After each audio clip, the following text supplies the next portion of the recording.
حق کی راہ کے یہ مسافر اپنی جان کس طرح راہ خدا میں سپرد کر رہے تھے۔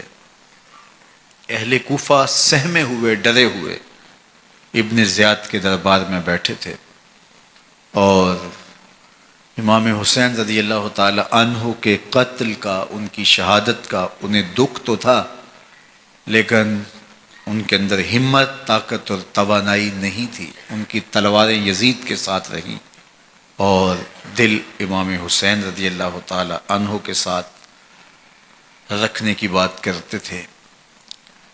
پھر یہ قافلہ کوفہ سے چلتے چلتے دمشق کی جانب عازم سفر ہوا۔ ایک اونٹ پہ تین لوگوں کو سوار کیا گیا تھا۔ امام زین العابدین کو سوار بھی کیا گیا اور بدن پر زنجیریں بھی باندھی گئیں، جکڑ کر کے سواری پہ بٹھایا گیا۔ اللہ اکبر! جہاں جہاں سے یہ لوگ گزرتے، لوگوں کو ان کی حالت پہ رحم آتا۔ بہت سارے لوگ نہیں جانتے تھے یہ کون ہیں۔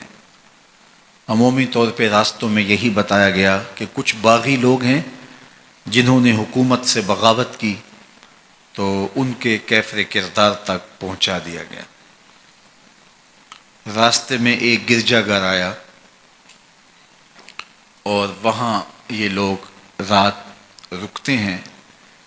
گرجا گھر کی دیوار پہ لکھا ہوا تھا: اترجو امت قتلت حسین شفاعت جدہ یوم الحساب۔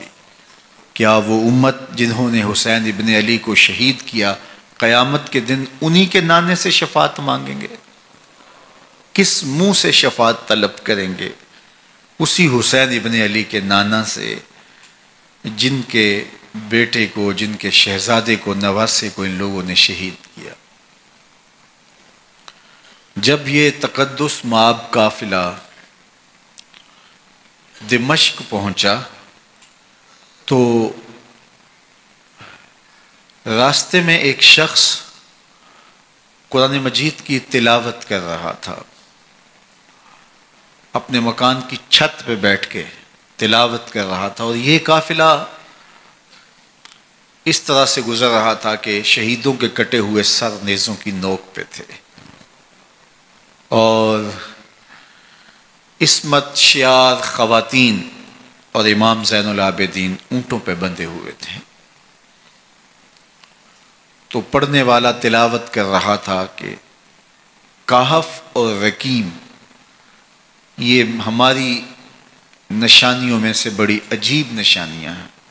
تو جب وہ پڑھ رہا تھا تو سر حسین سے آواز آئی: یا تالی القرآن، اے قرآن پڑھنے والا، اصحاب کہف سے زیادہ عجیب قتلی و حملی، میرا قتل کرنا اور نیزے کی نوک پہ چڑھایا جانا ہے۔ یہ قافلہ یزید کے دربار میں پہنچتا ہے۔ یزید بہت خوش ہوا اور اس نے حضرت امام زین العابدین رضی اللہ تعالیٰ عنہ سے کہا کہ تمہارے باپ نے میری حکومت کے خلاف بغاوت کی اور وہ اپنے انجام کو پہنچے۔ تو آپ نے جواب میں قرآن مجید کی آیات کی تلاوت کی اور اہل بیت کے مناقب اور فضائل بیان کیے۔ سیدہ زینب سلام اللہ علیہا کا ایک خطبہ اہل بیت کی عظمت، مناقب اور فضائل میں یزید کے دربار میں اپنی انوکھی اور البیلی شان رکھتا ہے۔ یزید پہلے تو خوش ہوا، لیکن جب اس نے لوگوں کے چہرے دیکھے تو وہ پریشان ہو گیا۔ حتیٰ کہ یزید کے دربار میں ایک عیسائی سفیر آیا ہوا تھا، تو اس نے جب کٹے ہوئے سر دیکھے اور خستہ حال سادات کی شہزادیوں کو دیکھا تو اس نے کہا یہ کون لوگ ہیں؟ تو اسے بتایا گیا، تو اس نے بڑے تاسف کا اظہار کیا، کہا کتنے بد نصیب لوگ ہو، ہمارے پاس حضرت عیسیٰ علیہ السلام کے گدھے کا کھر موجود ہے اور ہم اسے بھی عزت کی جگہ پہ رکھے ہوئے ہیں، اور تم کتنے بدبخت ہو، اپنے رسول کے نواسے کو شہید کر دیا۔ بے مروت بے وفا تیرا بھی کیا افسانہ ہے، جس نے اپنی ہی شمع کو گل کیا تو وہ پروانہ ہے۔ تو یزید نے جب لوگوں کے تیور دیکھے اور بدلتے ہوئے حالات دیکھے تو اس نے تاسف کا اظہار کیا اور کہا اللہ برا کرے ابن زیاد کا، وہ امام حسین کو میرے تک پہنچنے دیتا تو میں ان سے اچھا معاملہ کر لیتا۔ کچھ لوگ اس سے یزید کو بری الذمہ قرار دینے کی کوشش کرتے ہیں، لیکن یزید کے اپنے حکم سے سب کچھ ہوا۔ ابن اسیر نے لکھا ہے کہ جب یزید مرا تو ابن زیاد دمشق آ رہا تھا، اس کے ساتھ مسافر بن شریح بھی تھا، تو اچانک وہ کچھ سوچنے لگا۔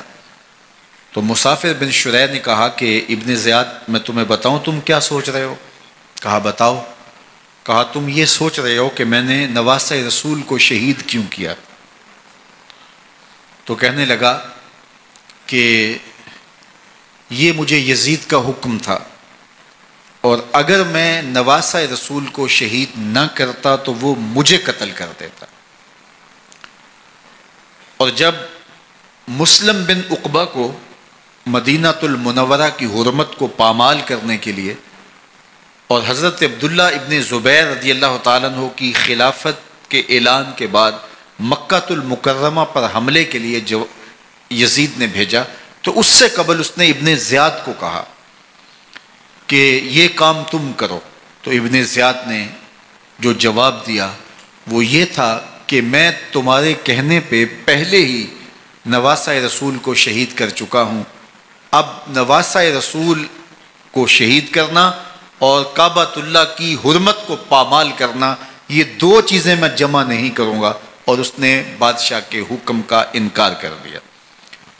تو یزید نے امام حسین رضی اللہ تعالیٰ عنہ کی شہادت کا حکم دیا تھا ابن زیاد کو، اور یہ دو گواہیاں میں نے ابن زیاد سے آپ کے سامنے رکھی۔ باقی اس کا یہ سیاسی پینترا کہ وہ تعصب کا اظہار کرے، تو قاتل کی پشیمانی مقتول کی اہمیت تو بڑھا سکتی ہے، لیکن قاتل کے دامن سے قتل کا داغ نہیں دھو سکتی۔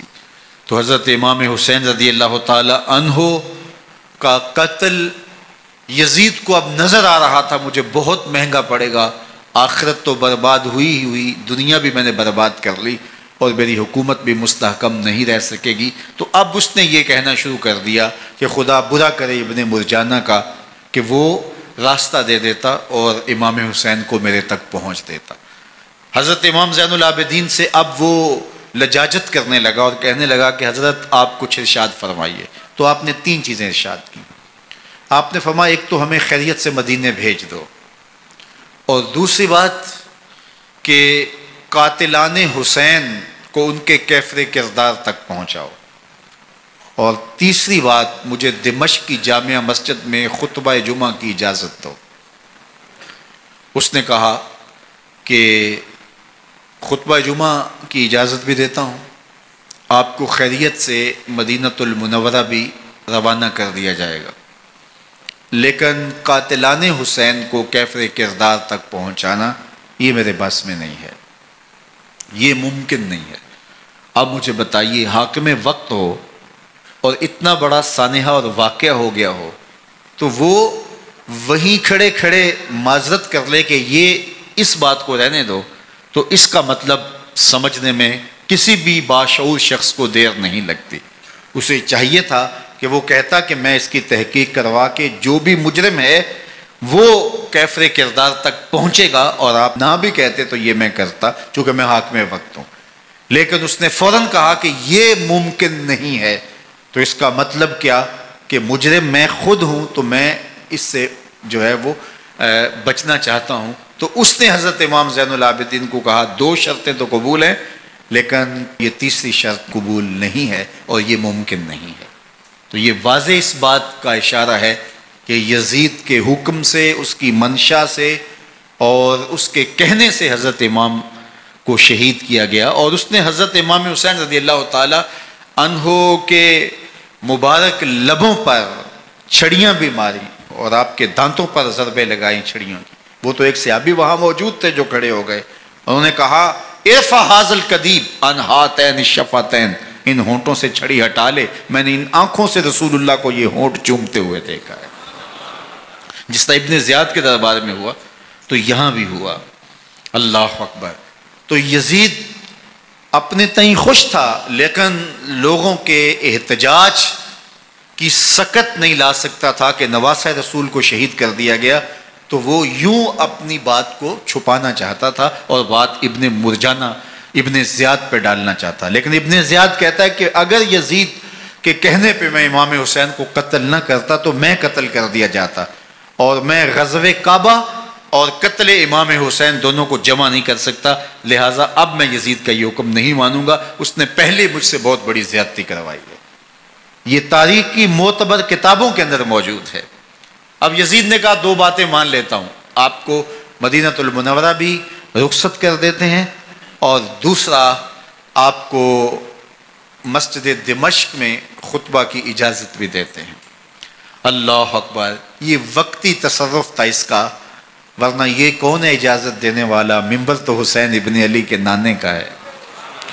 خیر مسجد دمشق میں گئے، لوگوں کا ہجوم تھا، حضرت امام زین العابدین ممبر پہ جلوہ فراز ہوئے، خطابت تو ان کے گھر کی لونڈی ہے، تو جب آپ نے کھڑے ہو کر کے خطبہ دیا اور فضائل و مناقب اہل بیت بیان کیے، لوگوں کے سینوں کے اندر آتش محبت اہل بیت کی جوش مارنے لگی۔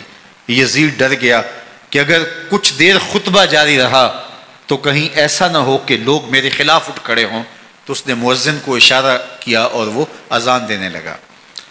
تو اس نے کہا اللہ اکبر اللہ اکبر، تو حضرت امام زین العابدین نے کہا اس میں کوئی شک نہیں کہ اللہ سب سے بڑا ہے۔ پھر کہا اشہد اللہ الہ الا اللہ، تو امام زین العابدین نے فرمایا کہ ہم نے اس بات کی اپنے خون سے گواہی دی ہے کہ اللہ کے علاوہ کوئی معبود نہیں ہے۔ پھر اس نے کہا اشہد ان محمد رسول اللہ، تو حضرت امام زین العابدین نے یزید کی آنکھوں میں آنکھیں ڈال کے کہا یزید دیکھ، اذان میں تیرے نانے کا نام ہے یا میرے نانے کا نام ہے؟ تو حسین ابن علی رضی اللہ تعالیٰ عنہ کا نام کبھی بھی مٹنے والا نہ زیاد کا وہ ستم رہا، نہ یزید کی رہی وہ جفا، رہا تو نام حسین جسے زندہ رکھتی ہے کرم۔